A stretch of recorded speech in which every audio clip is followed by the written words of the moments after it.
Welcome one and all to Umami Manga. I'm Petter, and this is James. Hello. And today we're talking about Home Office Romance, a manga written and illustrated by Kintetsu Yamada, a mangaka mostly famous for another manga called Sweat and Soap, which I unfortunately have not read. Neither have I. Gotcha. I believe though that Nokoru in this manga was reading Sweat and Soap at one point in this Yeah. manga, Yeah. unless I'm mistaken there. But I thought that was pretty funny. Yeah.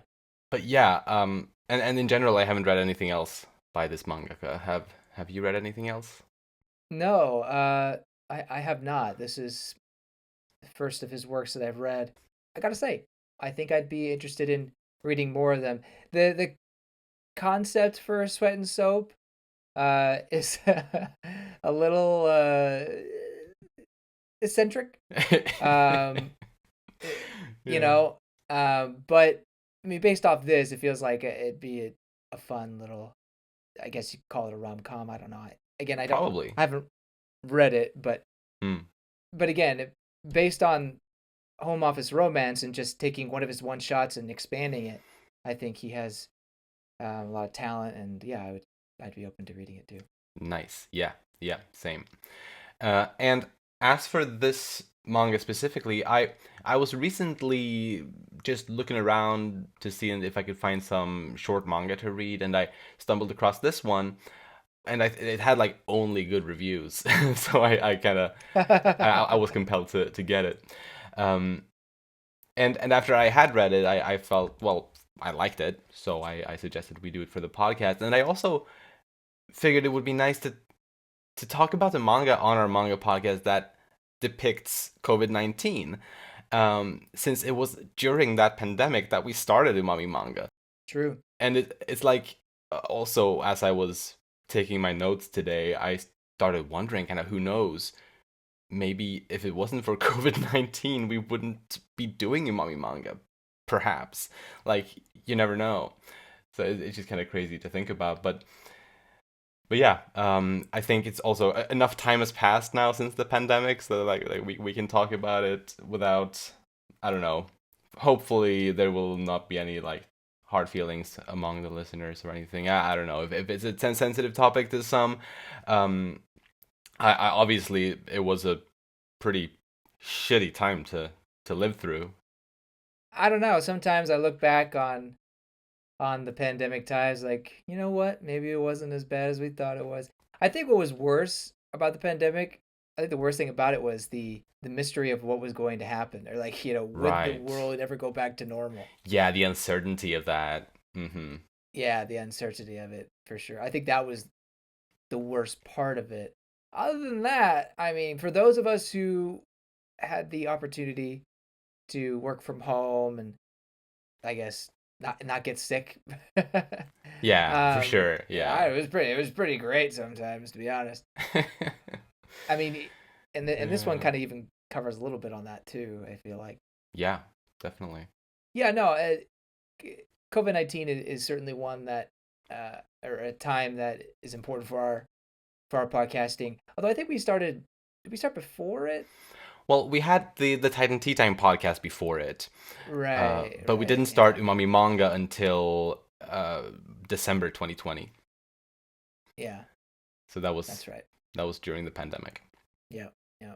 But yeah, I think for me, I have a bit of a mixed feelings toward toward the pandemic. Like for one, well, we did start this podcast during it, so that's the highlight. And I I um Mm-hmm. I was playing with my band during that time, and that was another highlight for me. Oh, Um, yeah, yeah. But at the start of the pandemic, I was working in healthcare, and that got Mm, insane. That got crazy yeah, when the pandemic yeah. hit. Like very, very stressful, and it led to me quitting my job there about half a year Mm-hmm. or so into the pandemic, because Mm-hmm. I needed a break. Yeah. um, but that led to me, having some time to myself, like to be free for a while, and that was great, obviously. And Yeah. so yeah, it's a mixed bag. Sure. Sure. But can't blame you for needing a break from that. Hmm. I mean that to you and all the healthcare workers and other types of jobs that had to keep going despite the raging pandemic. Thank you so much. You guys helped the world keep going. Right, I have so much respect, especially for those who actually stuck with it throughout, because obviously I kind of bailed. So Well, I only did it for 6 months into the pandemic, you but put your needs as the top priority, and there's nothing wrong with that. thank you. Yeah. So meanwhile, like me, sitting at home, it's like, man, Animal Crossing is great. Animal Crossing was great at that time. It was. Like, oh my It was gosh, great at it that. saved a lot of us. Yeah. Well, anything else on this before we move into the character discussions? I guess just I'll bring up some general thoughts. Mm-hmm. I like Yamada's art style, Yeah. especially the faces of the characters. Well, I mean, am I mainly saying Natsu's face? I guess so. Like there's some panels of Natsu faces that just kind of blew me away. Like, whoa, Yeah. man, what a look. But I like how he draws Nokoru, and also Hmm. the set pieces are very well done, and I don't know. I find his art style appealing, Yeah. and unique at the same time. It's not one that I feel is out there as much. Like Yeah. you can look at it and say, oh, that's his style. It's very nice. And then I touched on it a little bit, but the expansion from going to starting off as a one shot to making it into a series, albeit just one volume, but a series of chapters, I thought was pretty cool. And he kind of explained it in his afterwards how he'd always wanted to expand this story, the original one shot, Right. but felt like at the time he didn't know how the pandemic was going to end. So he waited, and then by the time he got around to serializing it in 2022, there was obviously a light at the end of the tunnel. So um, Right. I think it made for a good way to conclude the story of these two stuck at home lovebirds. Exactly. Great. And so, to anyone who's new to Mummy Manga, we usually, like 99% of the time, we make our way through the discussions by dividing it up by talking about a character one by one.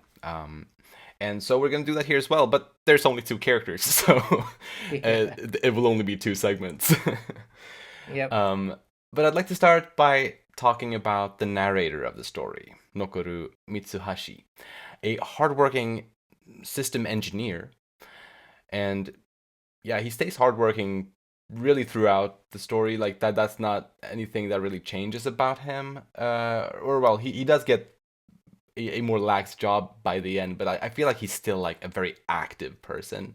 Like when he is able to take time off work, he's doing other things. Like I don't know. This is just a spontaneous thought that came to me just now, but I kind of feel like he Hmm. isn't a person who comes off as, or perhaps even thinks of himself as, someone who is like active a lot of the time. But I think he is. Like when he's not working, he finds things to do. Like he like as we like I'm fast forwarding to the end here kind of, but it's for his part of the story. Like by the end of the story, he gets a new job that allows him to get time off and whatnot, and that's great. But when he is off, he's traveling the world. He's like doing things. And Uh-huh. before he was able to have that lifestyle, he was working all the time. Yeah. So I don't know. Maybe that's just kind of something with him, is that he needs to be doing things, even though maybe he doesn't see that, or like I don't know. I didn't really think of him that way until just now. So maybe I'm not really onto anything, but maybe I am. I don't know. Well, here's my way of interpreting that. Uh huh. I see it as his character growth, for him personally, realizing what he truly wants, what he values, and maybe what he wants out of life, uh, changed after, uh, well, pandemic started and he Hmm. met. Oh my gosh, not a me, Not Natsu. not to. Natsu. Okay. And so yeah, so I think it's just part of his growth, and that moment that he decides to go to her, and Mm, then everything that precedes that, I think was just a big turning point in his life. And I will say that this kind of goes back to our discussion about the pandemic and how in some ways this sudden shock or halt of everything we perceived was normal and just what we had to do changes and stops, and all of a sudden we can actually function at home and we have another hour of our day for that's not dedicated to commuting yeah, and all these other things. And I think it kind of opened his mind to a lot of things. definitely. So again, pandemic uh, was kind of a good thing in some ways. Right, right. And absolutely it definitely came with some good things for sure. For example, his balcony. He Yeah, decorated it that way because of the pandemic. And that's a lovely balcony. yeah. I mean, it's kind of sad when you think how barren his own place was before it all, but he Mm, was hardly spending any time there, right. and I think again that kind of speaks more to the not great work culture in some places, Hmm. but the fact that he had the opportunity to really live in the space and just you know enjoy it and make it his own, I thought was really nice. And even the garden thing, um it's it's kind of quirky, but Hmm. it was his thing that he made and he really enjoyed, and I don't know, Right. there's something really endearing about that. Definitely. And like also to understand that it was rooted like or like the idea to make the garden that way was rooted in his his interest in fantasy manga and the old type of cultures that were depicted there being based on real world cultures. Mm. And obviously that's something that he will end up having in common with Natsu. But like it was nice to get that reasoning for it and for it to kind of well I think Yamada made it tie together quite nicely with both of their characters like that. Yeah. Nokoru got really worried when Natsu was gone for like a week, or was it more than a week, maybe even? Um, that was pretty early on in the story, and obviously totally justified in being worried. I think, especially during the pandemic, when as we were talking about things were uncertain and people did die. Like, True. even though obviously not a lot of younger people did, but still, it was a Hmm. bit of a scary time. And so for him to get worried definitely makes sense.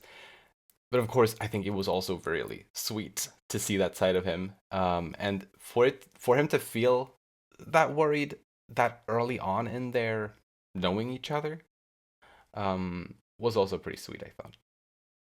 Yeah, I mean, like he hardly knows her, and yet he was interested about. I think when you have a little interest in someone, I think you can start to have those kind of feelings.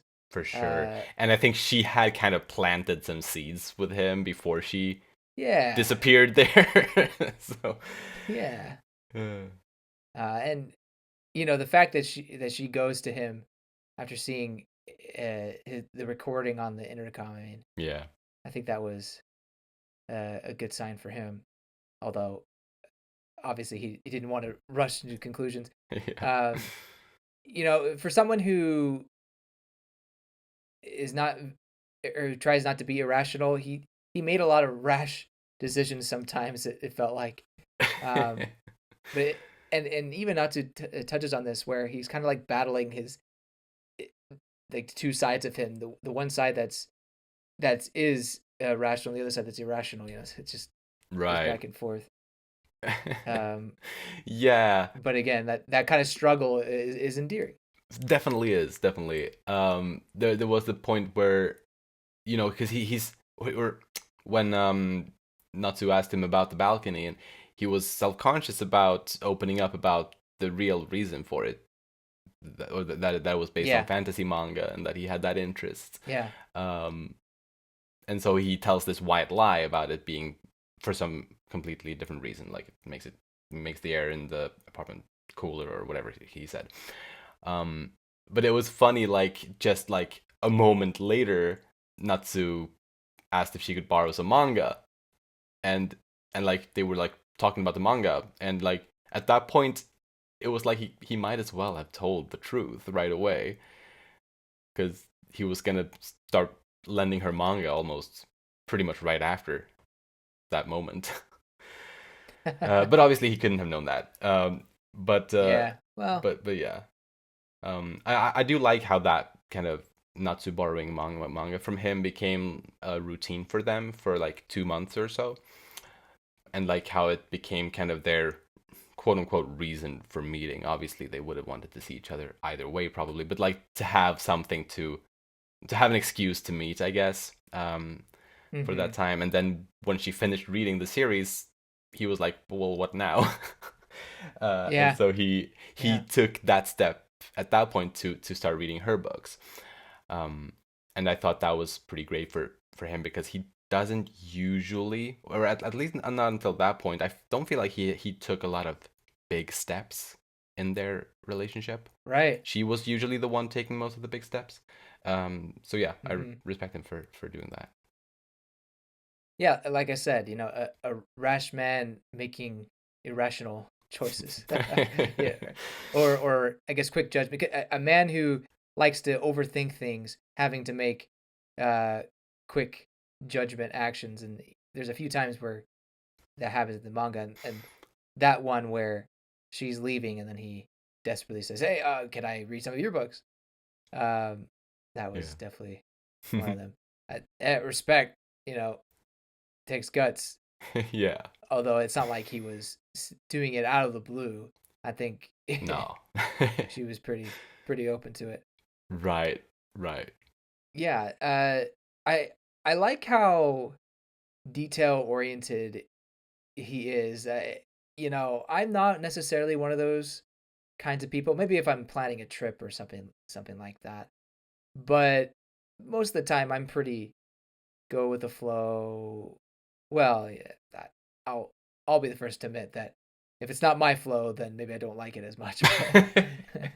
um, but Nakoto here, he's the kind of person who will print out a spreadsheet and say what times works for you. Let me Yeah. let me know, and we'll do these activities, and let's set up a Yeah. plan. It's I don't know if it's just been ingrained in him because of work culture, Mm-hmm. or that's just how his mind works. Right. Um, but I thought it was a neat aspect of him. But I think one that some people would find relatable. I think there are people out there like that. Right. And I honestly think that a lot of people would probably, or I could imagine a lot of people might want to do something along the lines that he did there. Just like fill in your schedule and we'll see where we match, or like being that upfront about things. But I think a lot of people shy away from doing it because it comes across as Mm. weird, because it is a bit weird. But it is True. awfully convenient to be that Yeah. upfront and to actually communicate that straightly or whatever. Like, it's brilliant. Mm. More people should do that. That's a good point. That's a good point. Well, if I ever get into a relationship, I will let you know how it goes.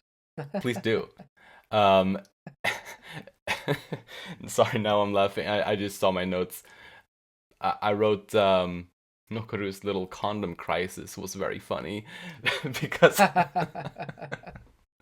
that was one of the funniest parts in the volume, or yeah, the series to me probably.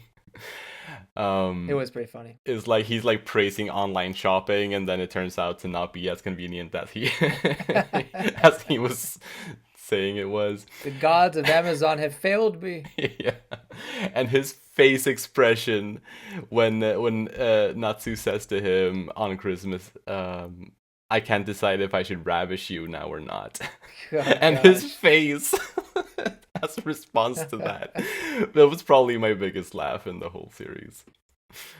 Oh boy, that's gold. Yeah. Yeah, that Christmas day, that was a fun day. Yeah. And kind of similarly to when Natsu was gone at the beginning of the manga, she disappears again at the end. Although this time we know the reason, and Nokoru knows the reason why. But he really misses her, and understandably so. They're really early in their relationship at that point, and being apart for just a month. And I don't know, maybe this turned out to be longer than a month. But yeah, being apart at that stage in a relationship is hard. So I feel for him. And especially when she like went radio silent for like a while, like that's obviously not fun. No, yeah, that's got to be the worst because that's when I would start thinking, "Oh crap, I did something wrong, didn't I?" Or Mm-hmm. is it me? Or I mean, that's very selfish of me, but I feel like Nokoru had those thoughts as well, um, Yeah, along with worrying about her safety. Like, what if something terrible happened there? precisely. I mean, he says that the best outcome would be that she's so lost to work she's totally forgot about me. That would be the best. But you could tell he feels dejected, but that would be preferable. Mm-hmm. Right, precisely. But they do get in contact again, Yeah. and that's where he makes another rash decision Yep. and he says, "I'm going there. I don't care how long it's gonna take, 30 hours, whatever. I'm gonna be there. I need to see you. I want to see you." And Mm-hmm. that's very romantic, but it's also a huge step for him in taking the initiative more so than ever before. Oh Now, I'm yes. not saying everybody should go follow their significant others into parts unknown on a daily basis or what have you. You know, be rational. I don't know. Use your best judgment. Yeah, Um, yeah, yeah. but it was in a story like this, it was very romantic gesture.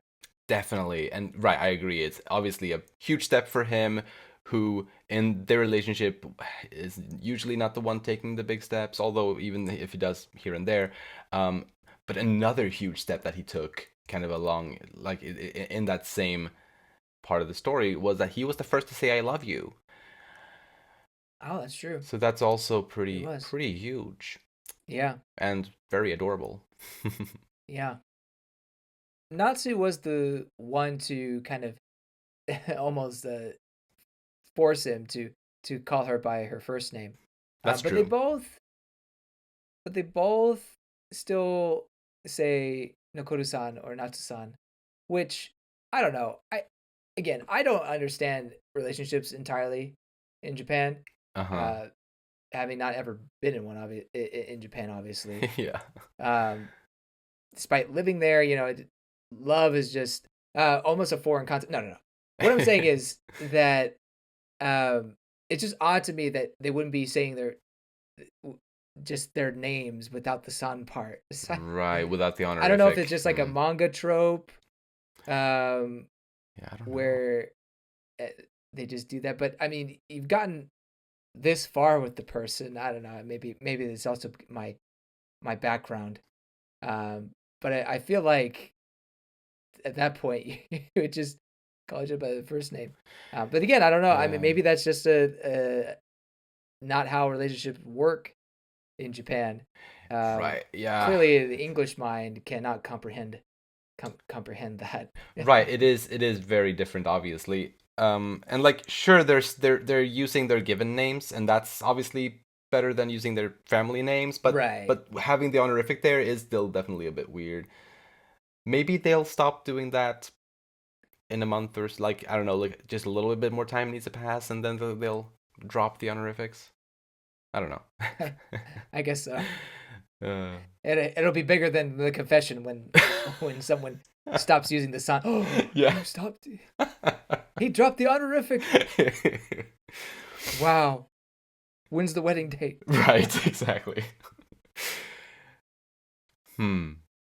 Well, speaking of wedding, I liked how Nokoru's marriage proposal, although we didn't see it, we were told about it, that the proposal came Hmm. about as a way to make sure that they aren't unrelated parties toward one another, in case they would ever lose track of each other again. And that Hmm. was another thing I think was very nicely tied together at the end. Yep, that was nice. And the way it was shown, where he helps her up as they're exploring the ruins of what was it called again, Angkor Wat, Mm, and you could see the rings on their hand. I thought yeah, that was a nice way of showing it. definitely. But anything else on Nokoru? Funny enough, when I first started reading it, I thought it was an autobiography uh, put into manga form Oh, as I was reading it, because just the way it was narrated. gotcha. And then he even at one point says, "Okay, to my female readers, when a girl says you're handsome, what does that mean? Does Hmm. she really mean it or something like that?" Right. And that really threw me off. I was like, "Wait, so he's the mangaka?" Ah. And I really, even though I knew he was a software engineer, I was like, maybe he stopped doing that. I didn't realize until I got to the afterwards, like, oh, never mind. completely, completely, just a fictional setting, what through and through. Gotcha. Yeah, Um, yeah. but anyway, I just thought it was humorous, Hmm. uh, going through it, because I read it pretty blind. I just read it off your recommendation. Oh yeah. Um, I I really didn't look into the synopsis besides, you know, two people who, during the pandemic, fall in love. That was about it. Yeah, yeah. No, but I like that. That's kind of one of my favorite things to do, like with films or TV or books, like to to know that like or like basically to make the decision. I'm going to read this or watch this or whatever, and not know basically anything when I get into it. Like I kind of enjoy Mm. those reads or watches. Yeah, I think I do for the most part. Hmm.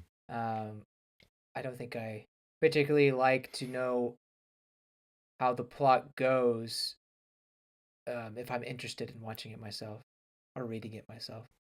Hmm. Well then, next let us talk about Natsu Izumi, a grad student in archaeology, and we learn in the first chapter that they are going to end up married to one another. Um, Spoilers.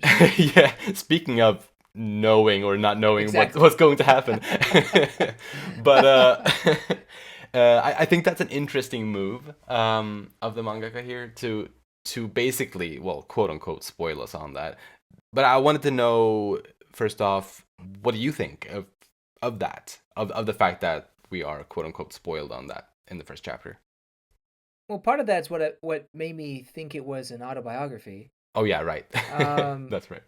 so it helps make the story become something more than just a manga, or just a regular fictional story. It puts it into the setting of, yeah, this is a story about my life or something like that. So That's fair.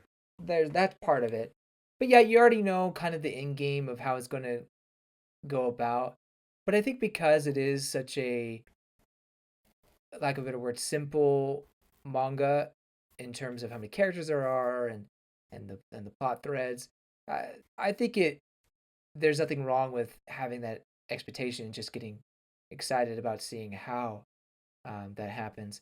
It kind of Hmm. reminds me, now that I think about it, this is off the cuff, so Mm. be warned.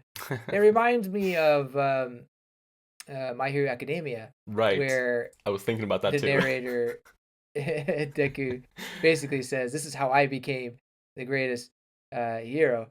Uh-huh. And sometimes it doesn't go the way you think it will, or that that saying, or however they prop it up at the beginning, may not be necessarily uh, interpreted the exact way you thought it was at the beginning. Right.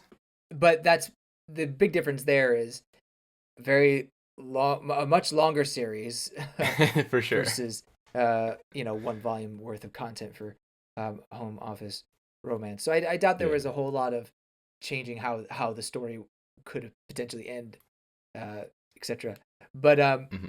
yeah, no, I I think it's fine, because at the end of the day, you don't know how you get to that point. Right, exactly. It's about the journey, not the destination, I guess you could say in this Yeah. instance. Um and yeah, I thought about this as well. And initially, like at the very very start, as I was kind of this, trying to decide what I thought about it, I figured that doing it that way kind of takes away some of the suspense. But then again, this isn't really supposed to be a suspense manga, so that's not really that important. Uh, and I feel like ultimately I like it at this point, because I kind of feel like knowing that they're gonna end up married is a security in a way. Like it Mm, makes it so that you're always kind of chill, even in the instances where there's like a little bit of drama, even though it never goes crazy with it. But during for example, the two instances when they're apart, yeah. even though that's like a little bit heavy, more or less heavy, depending on how you read it or how you feel about it, um, Mm-hmm. you still know that they're gonna end up married, so it's gonna end up fine. And I kind of like that for this manga, because I don't know, this is a very cozy manga to me, Oh yeah. and I like that it kind of maintains that cozy vibe, Right. and like partially thanks to that's quote unquote spoiler. Yeah, you're right. I mean, if you didn't have that, I think it'd still work. But Mm. if you didn't have that, then there would be more of suspense and oh, what's going to happen? Are these two really going to get together? Although I think, again, you picked this up. You're expecting that. Let's be honest. This is. I think we would have heard somewhere that it's a bittersweet manga Right. instead of a warm romance. Hmm. But yeah, I'm not saying that I want all stories to spoil how it ends or, you know, come out and say how it goes. But I thought he made it work, and yeah, Hmm. it just depends on the story. For sure. Well, Natsu start flirting with Nokoru really early on. And Yeah, yeah, she keeps giving him snacks and giving him compliments, and she's definitely flirting. And I get that he's not picking up on it. Like, I get that, but as a reader, it's obvious that she's into him. yeah. I think that's for sure. Like, she's very direct and yet also indirect. Um, Yeah, that's because true. for a guy that's as straightforward pretty much and maybe has well, I mean he's able to read people pretty well, but he has to analyze people. Hmm. And so giving him a lot of these hints forces him to analyze it, and he's but at the same time he's also worried that he's overthinking it. You know, like the whole handsome thing. Yeah. I mean, I don't know if a girl was to say that to someone if all the time or 90% of the time that they truly mean that or that they're interested. I don't know. But in this case, yeah, it was it was pretty obvious. But I know I'm talking more about Nokoru, but I don't blame Nokoru for being kind of hesitant of going all in or Hmm. not wanting to get carried away because that could lead to getting hurt and nobody wants that. Yeah, yeah, no, for sure, for sure. It's realistic, definitely. Yeah. That said, though, you know, going back to the Natsu being uh, direct but indirect, I think she's just planting the possibility and you know giving him the okay. And I don't know, like I think she's is very smooth and almost I kind of rizzed him up. You know what I mean? Yeah. But at the same time, I don't think she wanted to take full initiative on it. I mean, she did. She took a Hmm. lot. Yeah. But I also think rightfully so, didn't want to overstep their um bounds as neighbors become friends. Right. I think that, and also I think she wanted to see him make some moves on her as well. I think she was leaving room for him to make moves on her in some instances Yeah. because she wanted to experience that too. Well, I feel like it's that, and maybe that's, but that is it. But I also feel it's her wanting him to reciprocate Oh yeah, for those sure. those flirtation, or the flirting and the feelings, especially with the kiss. Which, by the way, I thought that kiss scene was a very unique and a fun one. Yeah, like that. Like I assume you mean that first kiss, right? Yeah, their first. Yeah, I meant to say their first kiss. That's one of the more Yeah, unique ones I've I've seen. yeah. It was cute. Yeah, I heard lines about ravishing him. I thought just were hilarious. I, Yeah. Uh, she's yeah. dangerous. Yeah, but I'm really glad that they, after having had that first kiss, they actually talked about the kiss afterward, and they talked about what the kiss meant to each of them. Very mature, Uh-huh. and I respected that. Like establishing clarity and like what is this? What are we doing? Yeah. Well, and I like how she does it, and then she's kind of worried that, oh, maybe he didn't like it, and then she kind of feels bad. Um, but then Nokoru comes in and gets with the program, which that was that was good. He's not hopeless. At least he could understand that. Yeah. Um, and yeah, I mean, I think that shows that after making a bold move like Natsu did, um, with that kiss and saying like, yeah, I could totally see us being a thing. Mm. Um, she needed him to agree in some way. Right. And understandably so. Yeah, I mean, how awkward would it be if that was their last interaction? I mean, I don't know. I feel like she would kind of be, even as smooth as she is. I think she would kind of be freaking out, or maybe even upset. I don't know. Yeah, Without, and right. then he probably would be overthinking it in that, oh my gosh, she kissed me, and not thinking maybe that, oh, I should have done it back. Mm. Precisely. And oh, and like the fact that he told her that he liked the kiss, like that was really important too. Yeah, Uh yeah, yeah. like, and obviously the whole manga is from his perspective. We don't get any of her thoughts, so we don't know exactly, I guess, her mindset in a lot of these things. Um we can assume that she is more, she has more kind of confidence in herself and whatnot than he does. Uh, but we don't know exactly, obviously. And but I think you're right with this kiss and with this moment. It was very important that he did kind of return the kiss and confirm that it was a good kiss. Yeah. On Christmas, Nokoru observed that Natsu has a gift for enjoying things. And I think that was Mm-hmm. a very nice observation. I know a few people in my life that are like that, and that's awesome. But like, I don't know. And with Natsu, I think the first sign to that was with starting to read the manga, Yeah. where she didn't know that she would enjoy those manga, but she wanted to. Well, I think in that instance, it was a way for her to get close to him. I think initially, at least. Yeah. And then she ended up enjoying the manga, and that's also obviously awesome. And she Yeah. was enjoying the video games that they were playing on Christmas and everything. So that was very nice. Right. Yeah. I think they were all ways of her bonding with Nokoru. Mm. But uh, even though there was things that maybe she hadn't done as much or hadn't read, um, she still found joy in that.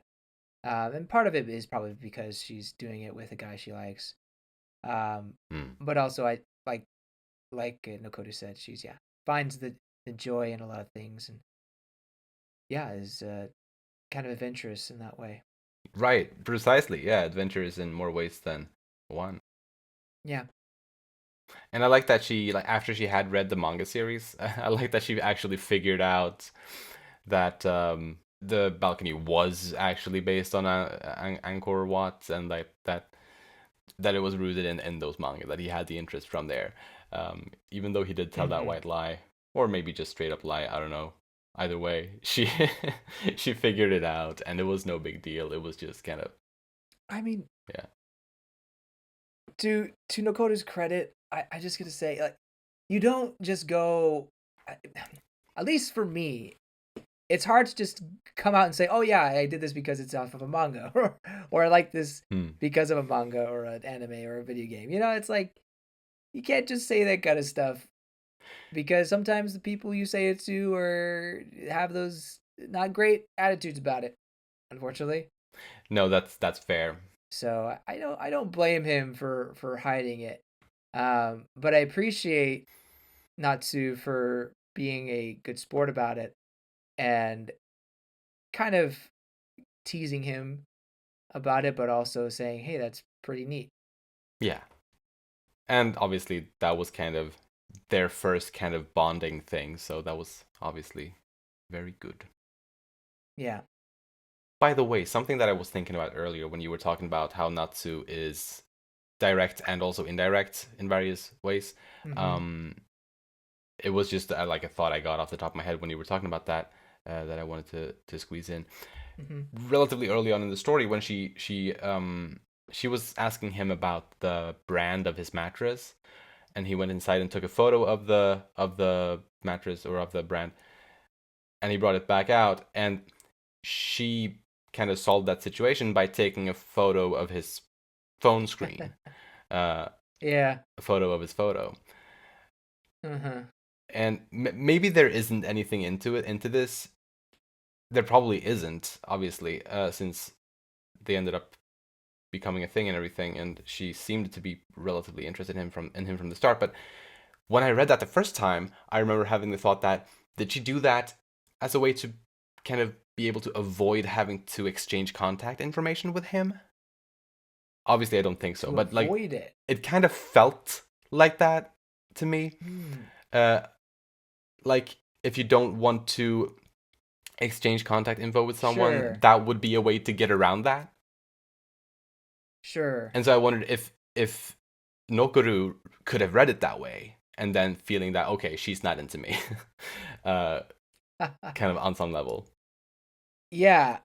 Maybe if she hadn't made the hands and face comment, Right. maybe that would have haunted him. Um, but True. I will say though, when I think of that scene, I think that almost is a, oh, what are we doing? This is so silly. We should just exchange contact information instead. But maybe he didn't pick up on that, Right. uh, and so that she just let it slide or something. Perhaps, yeah, Um, that's fair. or she didn't want to come off too strong, uh, which may or may not fit for that character. Um, He didn't want to come too strong by asking him for his contact information, even Hmm. though they had only had a couple conversations with Yeah. each other, Uh-huh. you know? So maybe she was trying to respect boundaries as well. Yeah, no, I could see that. I could see that. And kind of as I was also thinking earlier, kind of how maybe she wants to leave a bit of space for him to make some moves on her. Maybe. Oh, well, yeah, and yeah, I guess it does go to the point where, uh, yeah, maybe she was trying to get him to see how silly that was, but Right. alas, here, have some burdock chips. Exactly. I'll get you next time. Yeah. At the end of the story, she went away to that dig abroad, and she dropped her computer in the water. That was like as far as reasons go, as like for not like staying in touch. That's a pretty good reason, I'd say. Yeah, and she was equally worried about not being able to contact him. Yeah. Um, in that maybe she was worried that he would be mad or would be uh, disappointed so much that wouldn't want to talk to her or something along those lines. Hmm. Um, so, I mean, that's almost reassuring in and of itself. But yeah, I guess at that point, he was just ready to drop everything and go Yeah. go to her. Yeah, man, they're so cute. Well, do you have anything more on Natsu? No, I think that's it.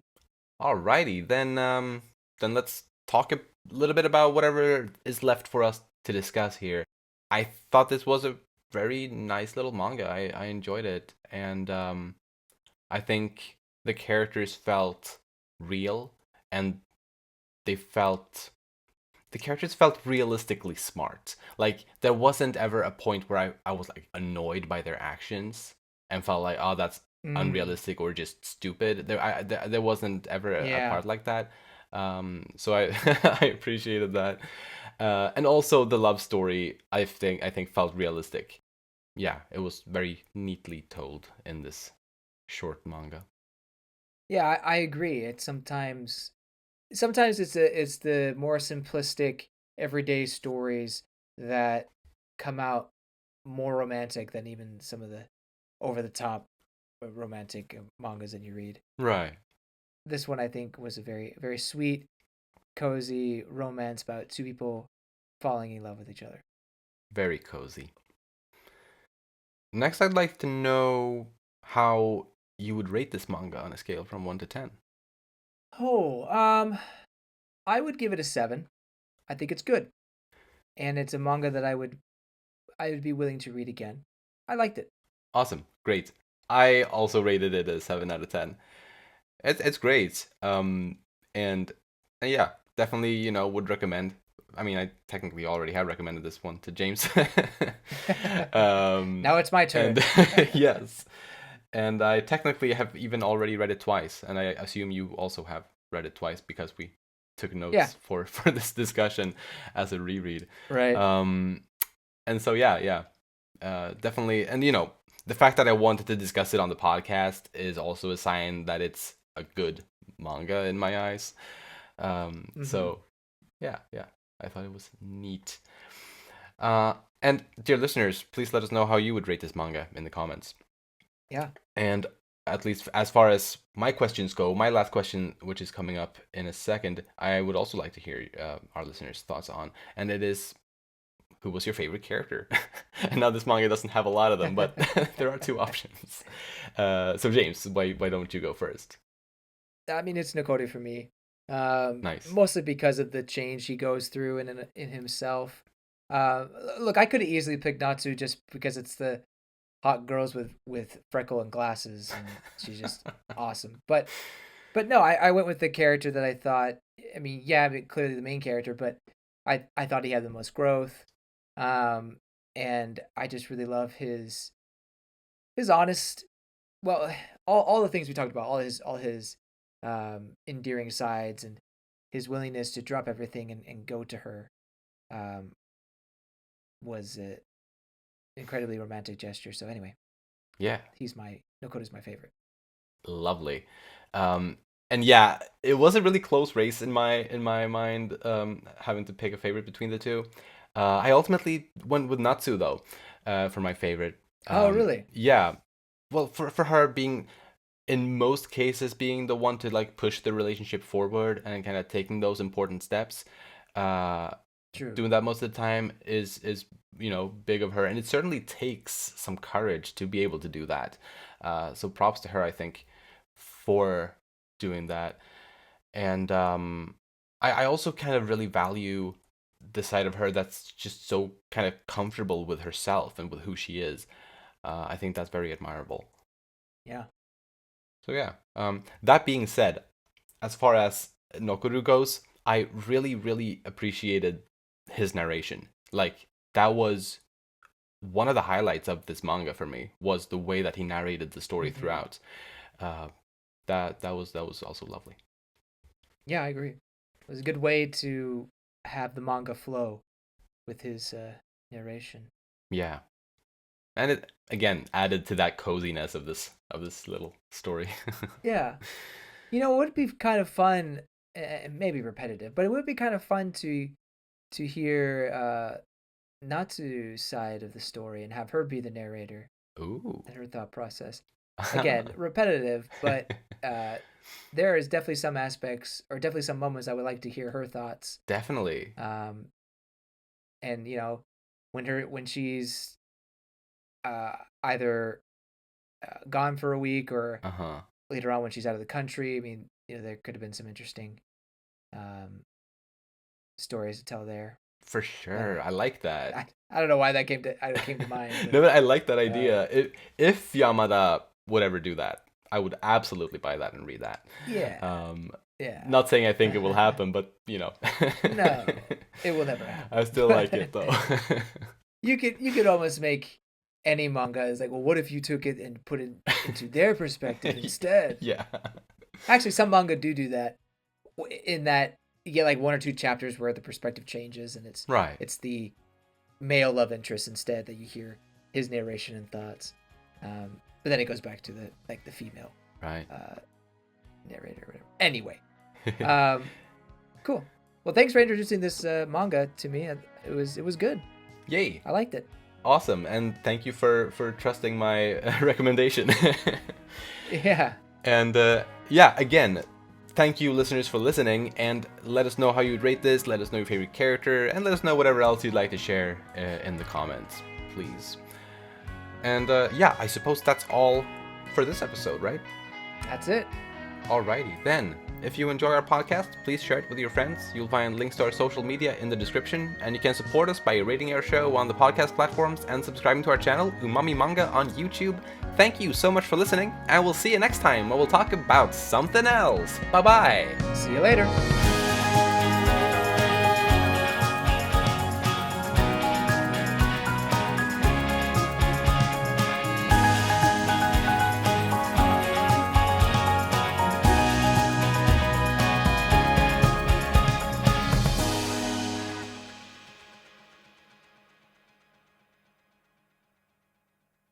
Bye-bye.